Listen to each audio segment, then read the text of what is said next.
Thanks very much, Owen, and thanks everyone. It's an honour and a privilege to be here with you today to present to you as CEO of our great company. Well, ladies and gentlemen, Fortescue is uniquely positioned to take advantage of the world-class assets that we have constructed right here in the Pilbara. We have become a core supplier to our customers in Asia, and with our 5 mines, 5 ore processing facilities, wholly owned 100% rail and port assets, we are one of the world's most efficient and lowest cost iron ore producers. But before I go on with more detail on that, can I first please take you on a short tour of the Pilbara and show you what's been happening over the last 12 months. Well, ladies and gentlemen, as you saw from the video, the key drivers of our business going forward are very clear. We have been working very hard to produce sustainable production, reliable, consistent delivery of products to our customers.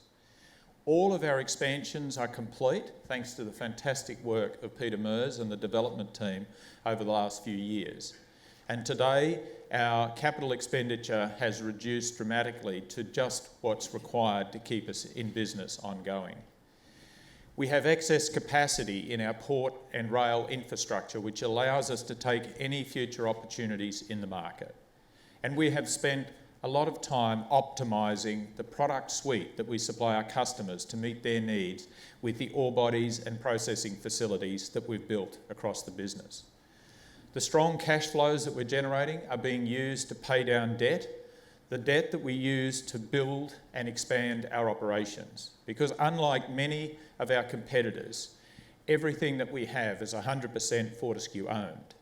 And the strategy of using debt financing, the fastest, most flexible and lowest cost way to fund those expansions, is now paying real dividends to us because we're able to repay that debt very, very quickly. And the company all across the business, every one of us, is focused on a continuous improvement cycle to ensure that we are completely optimising the world-class assets and ore bodies that we have in the business. For us at Fortescue, our vision is to be the safest, lowest cost and most profitable iron ore company. And we don't take that lightly. We work very hard towards achieving that vision. And that is underpinned by the strong culture and core values of the company. First and foremost amongst those is our family and safety culture. And we link these together because, after all, it's about the health and well-being of all of our people. Another that I'd mention, which is core to Fortescue, is about setting stretch targets. For us, this is a way of life. This is what drives the innovation and generates the ideas in the business to keep us coming back day after day to look for better ways to do things. It's about setting a target which everybody at first thinks is completely unachievable, and then working back from that point and working out how we're going to deliver it. Working together as a team to solve the problems and come up with the solutions that allow us to deliver those results. And finally, I'd like to mention our value of determination. And of course, if it wasn't for Andrew's determination to overcome all of the barriers and obstacles that were put in his path to bring Fortescue into existence, we would never have existed today. And some people might say, well, that's okay, everybody would have worked and somebody else would have mined the iron ore, but no. In the development of Fortescue, we haven't stopped anybody else from developing their business here in Australia. Therefore, the 165 million tonnes that we produce, the 8,500 people that we employ directly, and all of the other jobs that are generated through our business, the 2 billion odd that we pay in taxes and royalties, would all have been lost to Australia. That would have come from somewhere else, from Brazil or China or Africa, and would have been completely lost to our country. So for us, determination is a core value, but for us internally, it's about never, ever give up. I mentioned safety. Safety is absolutely paramount in everything we do. And for us, the focus on safety is about using the same strengths that have made us world leaders in so many areas of our business through exploration and mine development, and using those same strengths to be global leaders in safety performance, of empowering, engaging and encouraging our people to first and foremost look out for their own safety, make sure they know what's happening around them and that they can keep themselves safe. And secondly, looking out for their mates, being a brother or sister's keeper and keeping an eye to make sure that everybody can continue to work safely. One of the key points of our business has been our cost performance. And since 2012, we have been completely and totally focused on improving the performance of our business and optimising our operations. This hasn't been by magic. It's been by an incredible amount of hard work and clever thinking by people across the business. First, there was the Salomon Mines. Firetail is probably the lowest cost mine in the Pilbara. It is a very efficient, low strip ratio, low processing, direct ship mine. And we don't make a big fuss of it, but I can assure you it is right up there with the best in the world. The Salomon operations brought us the opportunity to blend ores with the Chichesters, and by using that blending strategy to reduce the cut-off grades in the Chichesters and reduce the mining costs there. Further, the investment in ore processing facilities, 4 out of our 5 plants are beneficiation plants, which means we upgrade the ore, which that allows us to reduce the grades that we mine. If you like, we low grade to make the maximum value out of the ore bodies that we have. We don't waste a thing. We continually look for ways to reduce those grades so that we can mine more and more of those unique ore bodies. Of course, operational efficiencies and productivity and cost focus is right across the business. So this is about optimising every single thing that we do in the business. And finally, taking advantage of the deflation that's occurred across our industry, the lower foreign exchange rates and the lower energy to make sure that we've captured all of those benefits from the company. That has allowed us to go from around $50 a tonne on a C1 cost basis, and we'll exit this year, 2016, at a target at $15 a tonne cost of production. But we understand that that journey needs to be a continuous one, and it's about never reaching a goal, but rather having a continuous improvement focus through the company. Let me talk a little about the structure of our industry, and Andrew will pick this up again more fully in his presentation. This contrasts the supply curve, so the tonnes supplied along the bottom and the US cost delivered to China are up the left-hand axis. In 2012, you can see a very different picture to the one that we see in 2015. And I'd just like to point out a couple of features of this. Firstly, the industry has grown. It's 20% bigger than it was back in 2012. That's phenomenal growth, 20% in just 3 years, 20% more demand for our iron ore products. The other feature is that the low-cost producers down the left-hand end of the cost curve have expanded dramatically, and as a result, it has pushed off high-cost producers at the right-hand end of the cost curve. I'm very proud to say that Fortescue has leapfrogged quite a few of its competitors, and most importantly Vale, the biggest iron ore producer in the world, and we now sit as the number 3 position on the cost curve, and we continue to drive our costs down. I think this is something that we can all be proud of as West Australians, that the 3 lowest cost producers in the world for iron ore operate right here in the Pilbara, and that's something that we can be all fantastically proud of. As the high-cost producers have been pushed out, you see that the total marginal cost of production on the right-hand side has come down. And this is our key point about oversupply in the industry. If you expand in the low-cost portion and push all of those people out of production, there is no longer a price at which we all make money. The price will come down to the lowest marginal cost producer, which will probably be Vale, and therefore the lowest cost in the industry will be only making a couple of dollars a tonne. This is why a sensible approach and strategic approach to the market is so important. I mentioned earlier that we are using the cash flow from our operations to repay the debt that we use to fund our expansion. And this process is going well. We have no debt due until June 2019, and Steve Pearce and the team have been progressively working to make sure that we maintain the flexibility and repayability of our debt. And just this morning, we announced a tender for $750 million of debt to be retired. But rather than me talk to that, let's ask the expert himself, Steve Pearce, our CFO, to talk to you about that. Thank you, Steve. Thanks very much, Nev.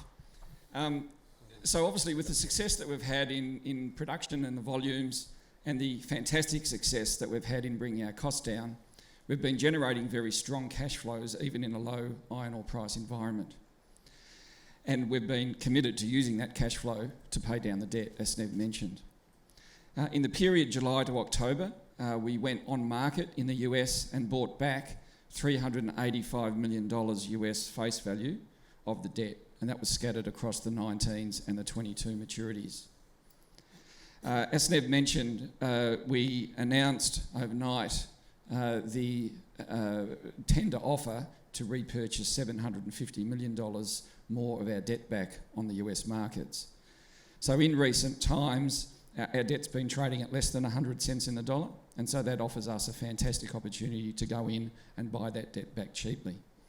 So if that debt if that offer is fully taken up across the two tranches, that would result in a further one-off gain of about $85 million, and importantly, interest savings per annum of a further $55 million. So together with the $33 million that we've paid off earlier a few months ago, so with the interest savings, that's almost over $100 million of interest savings per annum. And the focus across the business is not just about bringing the C1 cost down that Nev spoke about before, but the total cost of running the company. So it's really a terrific opportunity.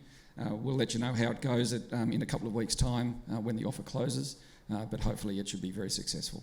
Thanks, Nev. Thanks very much, Steve. Well said. Yeah.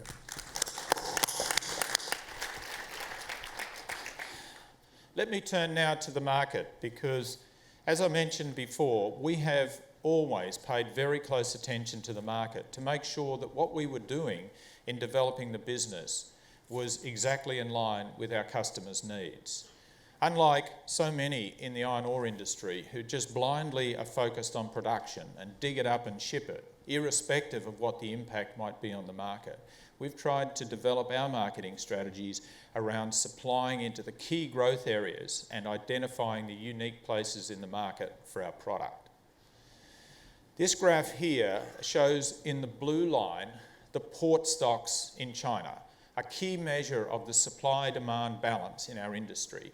So if the blue line goes up, port stocks are increasing, which means supply is exceeding demand. And we saw that occur in around late 2013, and much of that was coming from our ramp up at our Salomon Mines.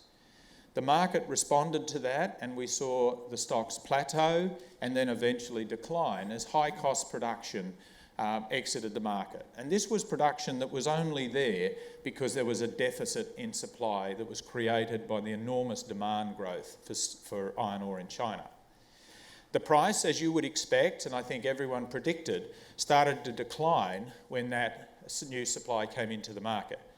But unlike we all expected, when the stocks plateaued and then the supply-demand corrected, the price kept going down. Now, this is very unusual, but this was the point when our industry disconnected from supply-demand in terms of determining price. The price was now driven by market sentiment, by the massive levels of futures trading that now occur in our market. So our iron ore price today is driven by the expectation of what will happen in the future. So talk of deliberately oversupplying the market creates negative sentiment and long-term shorting of the iron ore price, which is why we've seen that massive disconnect that we see today. From a China perspective, we are very confident in the long-term growth that remains in China. We've seen steel demand plateau at around 800 million tonnes, and that is an incredibly strong market and one that we can be very pleased as an industry. China is going through some volatile short-term issues as it reforms its economy and continues on that process of urbanising its people. But today there is still some 300 million people that are living in unurbanised environment that will move into modern cities where they can access the healthcare, the education and the living standards that we all enjoy. China has become an incredibly competitive supplier of steel around the world, and projects like One Belt, One Road are effectively helping their Asian neighbours accelerate their own industrialisation and urbanisation. So that market will be an incredible market for the future. From a Fortescue's perspective, we have well and truly established ourselves as a core supplier into the growth Asian markets. Today, we represent around 18% of the imported iron ore into China. We have developed a low impurity, fast sintering average of 58% ore grade, which is high value in use and highly sought after in today's steel market. While most of our supply goes to China, we have diversified dramatically within China, and we supply everyone from the largest SOEs, including our shareholder Hunan Valin Steel Group, right through to the smallest private mills, as well as non-Chinese customers through Asia. It is that reliable, consistent delivery that has earned us a reputation of being a core supplier, and that's one that we manage very, very carefully. And of course, beyond China and East Asia, as we move further west, we go through Central Asia, India and the subcontinent, Middle East and even Northern Africa, which are all easily accessible by sea from the Pilbara and represent tremendous markets for us in the future. There is around 3.5 billion people that live in those emerging economies that also aspire to the same standards of living that we see developing across China. Andrew very often reminds me that Fortescue at its heart is an exploration company. And so exploration remains a very significant core strength for us as a business.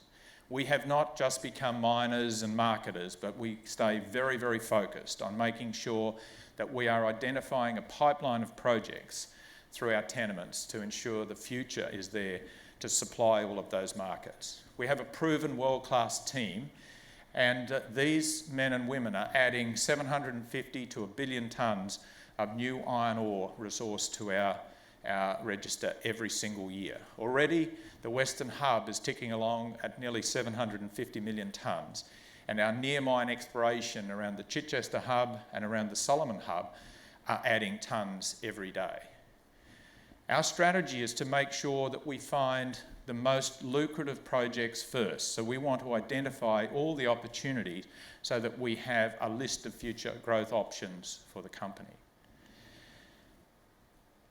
Just looking at what that means in results, today we have almost 12 billion tonnes of high-grade hematite resource and well over 5 billion tonnes of magnetite in our portfolio.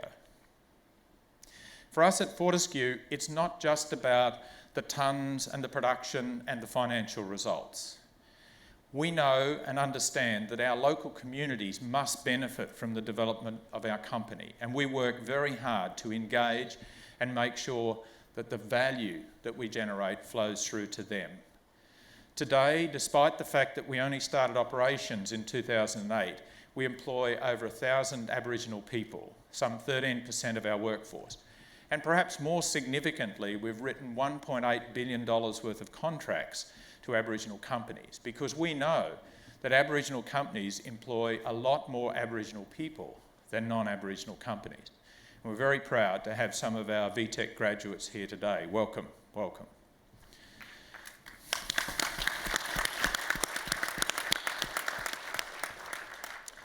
So, ladies and gentlemen, let me wrap by saying that we are very much about a focused strategy of balancing the market demand, meeting our customers' needs, and optimising the portfolio of ore bodies and processing infrastructure that we have. We have sustainable production today at 165 million tonnes and further excess capacity in our rail and port infrastructure to expand. We have secured ourselves as a sustainable, low-cost producer of iron ore, and while we have some of the best ore bodies in the world and arguably the best rail and port infrastructure, it is our people and unique culture that drives our performance and uniquely defines us as a company. Thank you.